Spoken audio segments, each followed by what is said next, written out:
കല്യാണിക്ക് ഭ്രാന്തായി, മുടിയൊക്കെ വെട്ടിക്കളഞ്ഞു. അയ്യോ, എൻ്റെ ചെവി മുറിച്ചെടുക്കരുത്. കല്യാണി പോയിക്കട്ടാക്കിട്ടോ. എന്തിനാ കല്യാണിയുള്ള മുടിയൊക്കെ വെട്ടിക്കളയുന്ന ചോദിക്കിനി പതുക്കെ. കല്യാണി ഒന്ന് സ്റ്റൈലാവാൻ തീരുമാനിച്ചു. മുടിയൊക്കെ വെട്ടി പോയിക്കട്ടാക്കിയാണ്. നിങ്ങളാരെങ്കിലും കാണണ്ട കൂട്ടുകാരെ?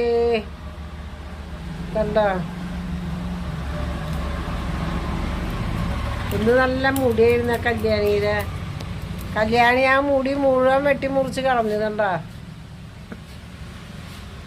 എന്താ അതിൻ്റെ ആവശ്യമായിരുന്നേ?